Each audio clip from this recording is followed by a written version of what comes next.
my name is Mick Wallace. I'm an MEP for Ireland in the European Union, European Parliament. So, no, why are we here? Well, as the legal team were just pointing out, this wouldn't be happening only for the fact that Julian Assange has exposed crimes on behalf, state crime on behalf of the US.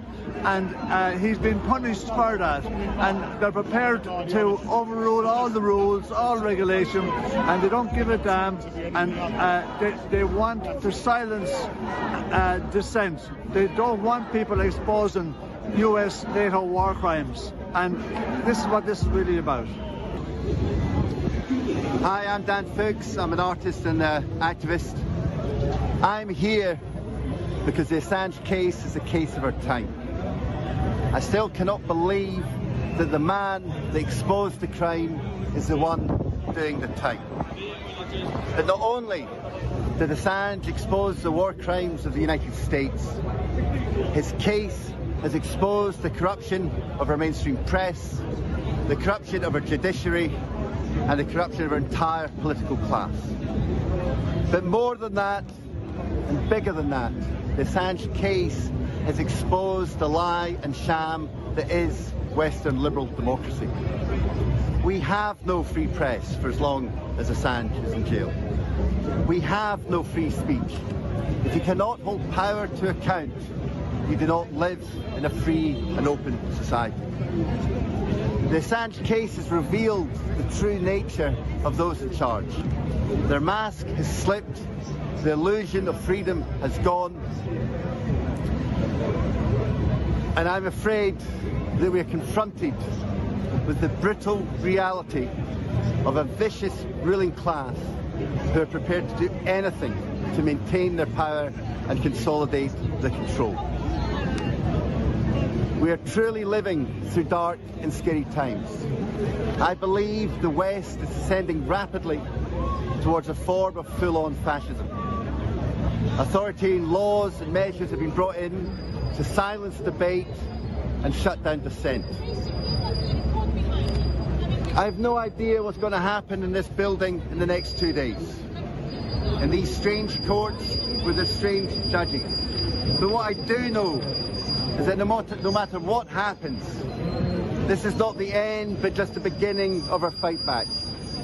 We must take courage for the great courage that Julian has shown. We must. We must all step up and redouble our efforts. This is the fight of our lives. Everything is at stake. But in order to start freeing ourselves, we must start to free Julian Assange. Free Julian Assange. Everything is out in the open. Nothing more needs to be said. If you don't see the truth, you're ignoring the truth, or you are suppressing it so you don't do anything, you know. And to Joe Biden, there's nothing to say because he wouldn't understand it anyway. Change can't happen within the system, so it's up to you. You know, voting is not real. Voting is not real. You know, stop relying on this and stop sitting on the couch. You know, you can't.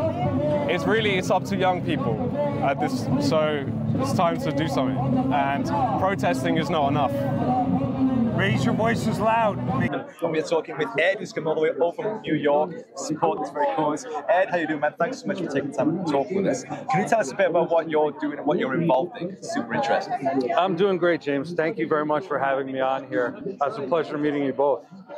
So myself, I really got involved in the fight in, I would say, the early 2000s, very late 90s, early 2000s was when I didn't have enough money to pay my cable bill, and so they cut it, which left me with the internet as my only source of information, which was probably the best thing that ever happened to me, because that really opened the doors to a number of rabbit holes, and I took them. I went down, way down, way down. And I learned so much, and I don't want to say I didn't know. I mean, you know, if you're paying attention in the world, you should have some type of feeling that something's wrong and things are off, right? But it was those rabbit holes that allowed me to really get to the meat of what was going on. And since then, you know, once WikiLeaks came about and the work Julian was doing, obviously I was a fan right away. Getting the truth of what's happening in the world to the people is the most vital of all services that can be done. I've just met a lot of beautiful people here. You know, the vibe. When you're any of these type of things where everyone's here for the same cause and it's a good cause, everyone's friends and family, like regardless. So anyone you walk by, just a smile, and then that leads to a whole conversation, and you know, it's wonderful. So it's such a different energy. There's still so many people that are unaware of what's happening and unaware of the gravity of this situation and just how important this is. So I think the best thing that everyone can do leaving here is spread the word further. Tell more people, engage people in conversation.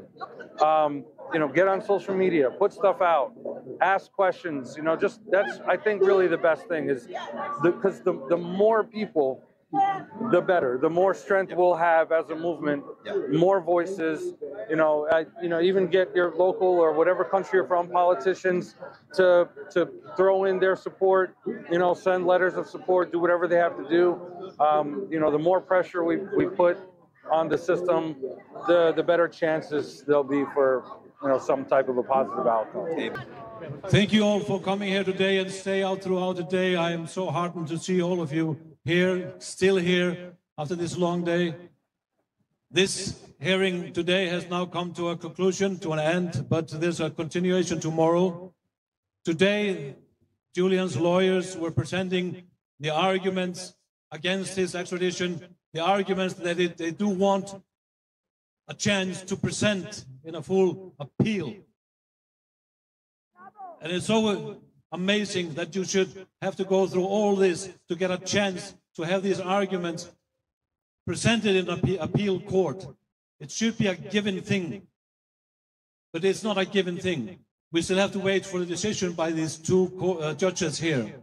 Each and all of the arguments presented here today by Julian's lawyers would in itself suffice in a normal country to stop the extradition. There are so many arguments, I'm not going to be able to repeat all of them, but each and every point should in itself suffice to stop the extradition. The very fact that this is a country whose intelligence agency, CIA, plotted to assassinate Julian should in itself stop an extradition. If it was any other country than the United States, it would suffice. The United Kingdom would not extradite anybody to another country that had plotted to assassinate the individual, Julian Assange. And they did so and discussed it on the highest echelon level of power in the White House. Can you imagine that? How can you send Julian Assange to a country which wanted him dead and openly discussed ways and means to do so? That's outrageous. That should in itself be sufficient. All the other arguments that pile on top of it to strengthen the case.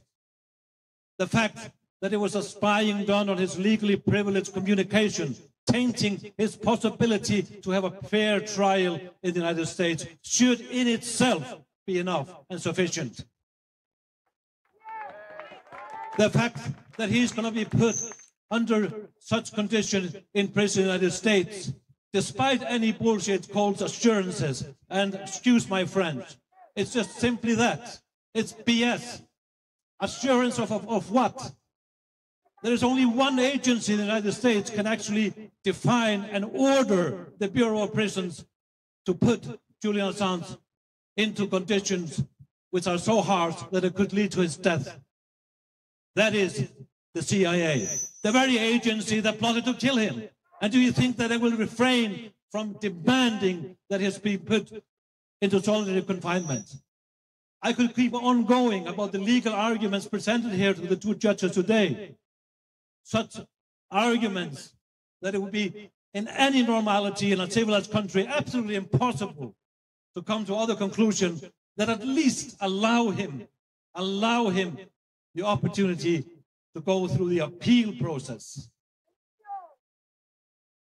I have gone through so many proceedings in courthouses in this country that my hope is not big that Julian will have finally any justice in these halls of judicial power in the United Kingdom.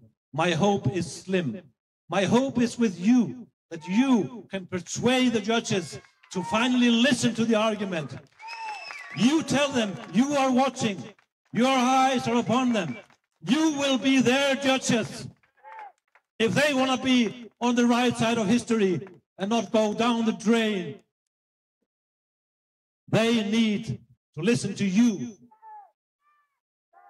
Please come back here tomorrow for day 2. Please come back.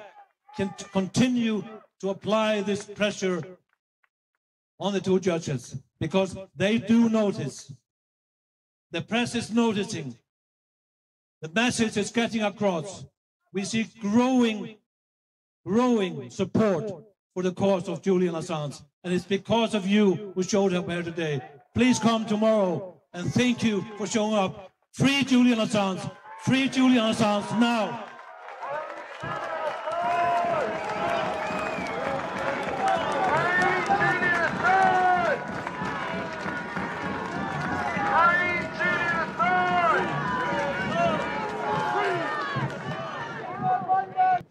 Now my next speaker is also a member of the European Parliament. I've seen her speak a number of times. I've never seen her opponents come off better than she did in any exchange. Today, I have only one wish, that she'd chosen, instead of a career as a politician, to be a lawyer. Because I would love to have seen her in that court today, answering the American government and the British government over the extradition of Assange. Please give a huge welcome to Claire Daly.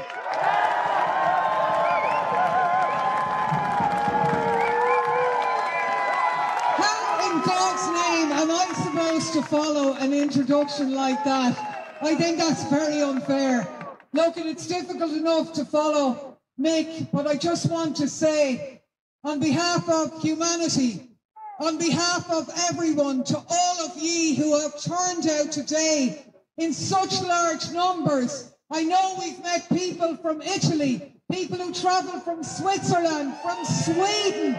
We know that as we are assembled here, there's people organising in Dublin, in Brussels, for the first time in Oslo, and all around the world, because we represent the voices of truth, the voices of freedom, and the voices of resistance. And that is why Julian Assange is in that court.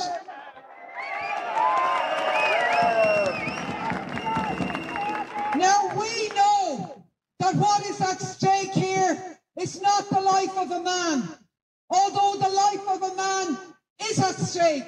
And that is incredibly important, and we never lose sight of it for a minute. But more than that, it is the defence of freedom of speech, of freedom of association, a stance against the criminalisation of journalism. That is what we are here. And how absolutely outrageous is it that an exemplary journalist, and we heard the evidence in the court today, a journalist whose work in exposing war crimes, renditions, torture, criminality resulted in those awful things being changed and stopped, that he's the one in prison and the people committing that are walking the streets doing gigs for Israel or whatever the hell Tony Blair does.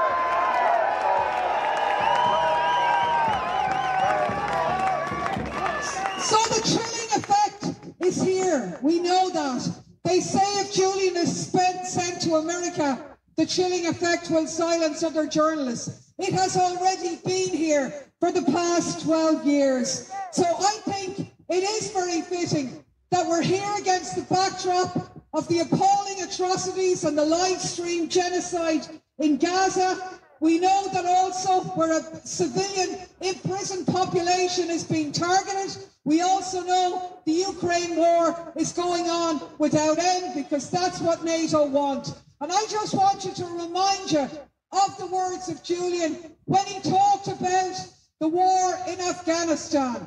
And he said that these wars are about flushing the money from the tax bases of the US and the EU through Afghanistan and back into the bank accounts of the military-industrial complex. It's not about winnable war, it's about endless war. How true he was. And therefore, that voice, that very special voice that he had is needed now more than ever, because it's not just about silencing the peace movement, it's about journalism, it is about silencing the peace movement. So let's remember also that if wars can be started by lies, peace can be started by the truth. You're all here on the side of truth, so is Julian. We'll be all here tomorrow, and we will not rest until justice prevails.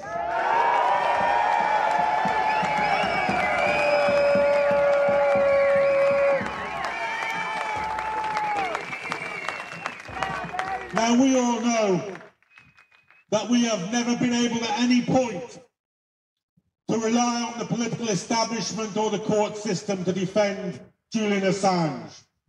This has been a work that we've had to do ourselves. This has been about people power.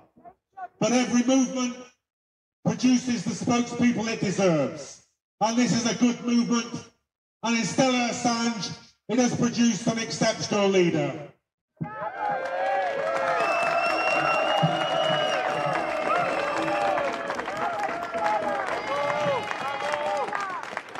So today was a day of legal arguments, but really what it was an indictment of a rogue agency, the Central Intelligence Agency, which it pops up in each of the arguments, whether it was Julian exposing their torture program and their involvement in illegal killings, or their own plots to murder him.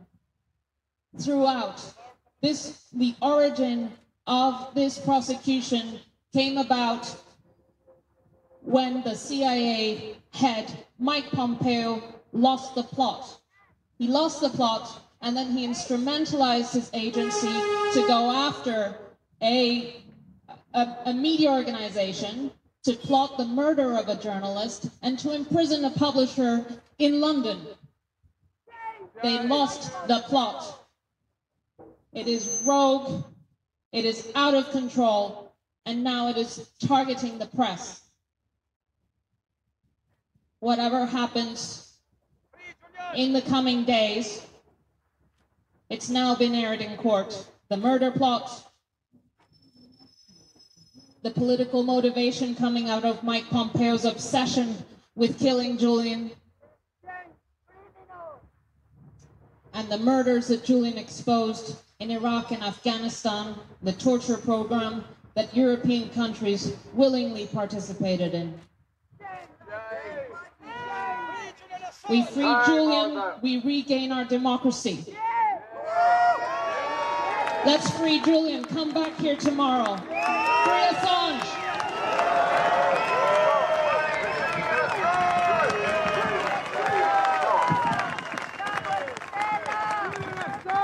Thank you all so much for being here today and for staying here today. We have one more day in this possibly last hearing for Julian Assange. So please be back here at 8:30 in the morning. Stack your placards. We'll bring them back to you tomorrow morning for you to be part of the demonstration tomorrow. Please tell your friends, your family, your workmates, your fellow trade unionists to be here tomorrow. And at the end of the court hearing, which we expect to be about 4 o'clock, we'll be marching from here, down the Strand, down Whitehall, to Downing Street. So at the very centre of power in this country, they understand that the political prisoner Julian Assange must be set free. Stay strong, stay fighting. See you tomorrow.